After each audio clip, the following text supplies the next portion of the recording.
3:12 a.m. Strait of Hormuz. The coastline was silent in a way that felt unnatural, as if the entire region was holding its breath.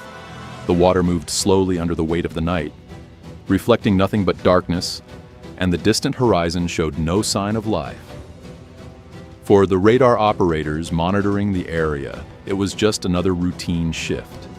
Patterns repeating, signals blending into familiar noise, the kind of quiet that comes from hours of watching nothing change. Then, without warning, the screen shifted. A single contact appeared low over the water, then another, then 5. Within seconds, dozens of returns began to populate the display, all moving in the same direction, all maintaining tight spacing, all accelerating. At first glance, it could have been mistaken for clustered maritime traffic, but the speed didn't match. The spacing didn't match. The intent was unmistakable. What had been empty moments ago was now alive with motion. And whatever was approaching wasn't drifting. It was arriving. As the contacts multiplied, the pattern became clearer. These weren't ships. They weren't random signals. They were organized layers moving together across the surface and just above it. The radar operators didn't need confirmation to understand what they were seeing. This wasn't routine. This was coordinated movement on a scale that didn't happen by accident.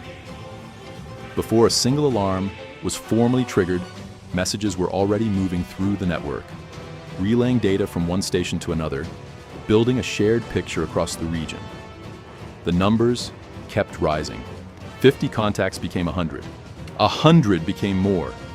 And behind them, larger, slower signatures began to emerge, massive shapes cutting through the water with deliberate force.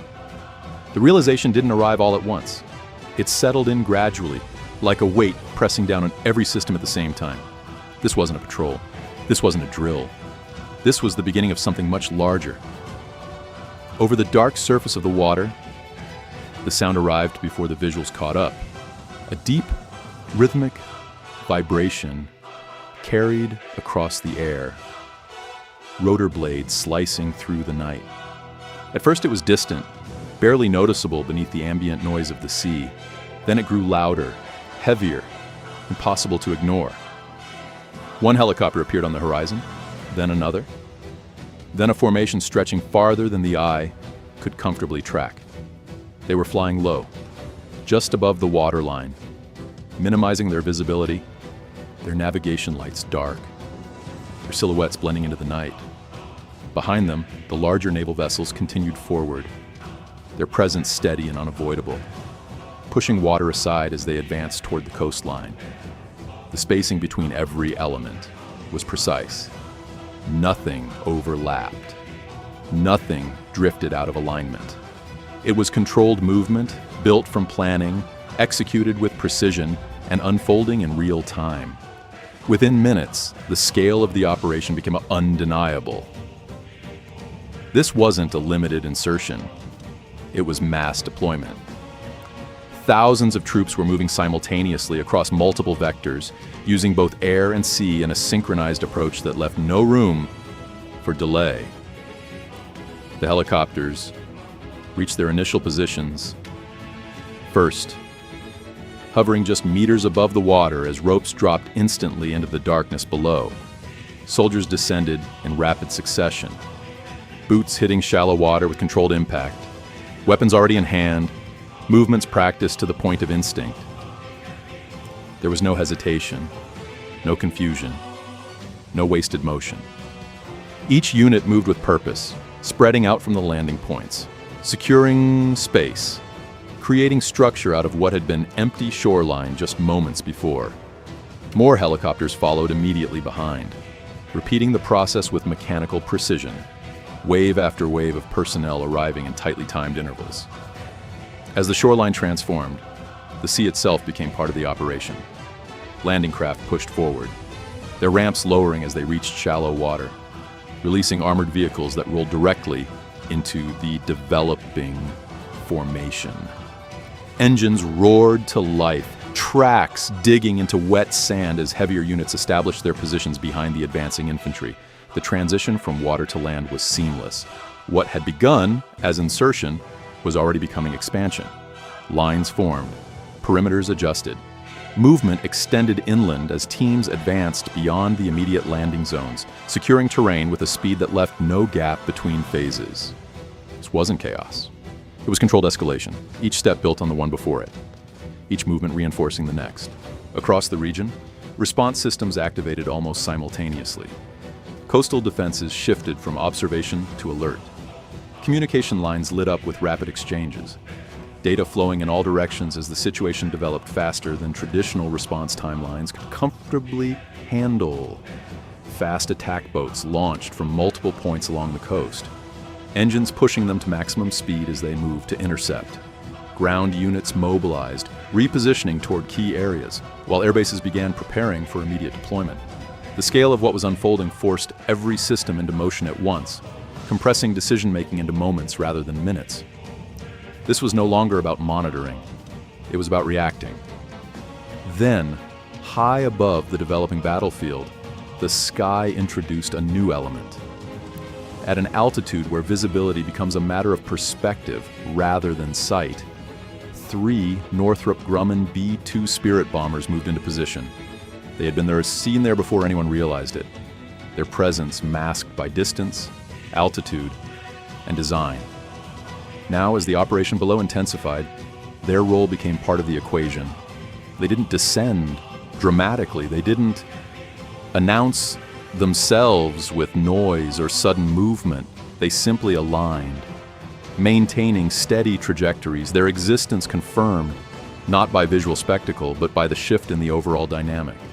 The sky, which had been empty minutes before, was now part of the structure controlling the entire operation. Fighter aircraft followed soon after, entering the airspace with speed and precision that immediately reshaped control of the environment. Their presence established dominance above the battlefield, ensuring that movement below could continue without interruption. Missile trails cut briefly across the darkness, controlled engagements targeting specific points with calculated intent. Nothing was random. Nothing was excessive. Each action served a purpose, clearing space, removing obstacles, maintaining momentum. The coordination between air and ground forces was continuous. Information moving instantly between them, allowing adjustments to happen in real time without breaking the overall flow. As the minutes passed, the operation expanded to full scale.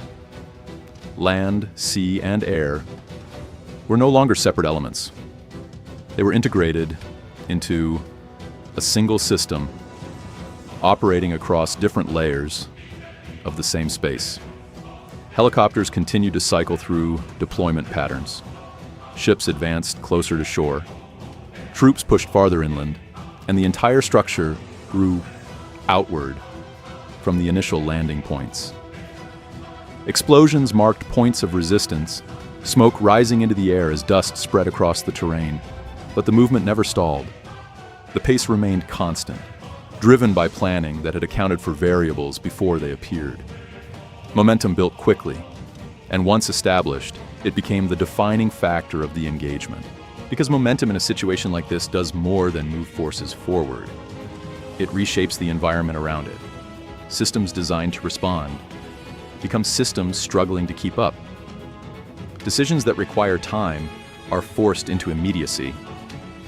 Gaps appear not because of failure, but because the pace of events outstrips the ability to match it. And in those gaps, control is established. Key positions were secured in rapid succession. The shoreline, once contested, became structured. Airspace, once open, became controlled.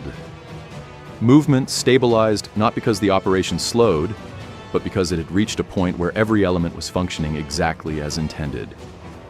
By the time the first light of dawn began to touch the horizon over the Strait of Hormuz, the transformation was complete. What had started as silence had become one of the most complex coordinated movements possible, and then settled into something else entirely: presence. Troops repositioned into defined roles, Aircraft adjusted altitude and patterns.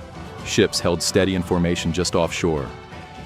The chaos that marked the initial moments faded, replaced by a controlled structure that no longer needed to prove itself through speed or surprise. It simply existed, fully established, fully operational. And in the end, nothing about the final state of the battlefield suggested how quickly it had all happened. The water returned to its steady rhythm. The air cleared. The land, though changed, appeared stable. But the reality remained in the timeline that led there, a sequence of events so rapid, so coordinated, and so precise that by the time the full picture became visible, the outcome had already been decided. Because in modern warfare, the defining moment isn't always the first shot or the final strike. Sometimes it's the moment everything arrives, before anything has the chance to react.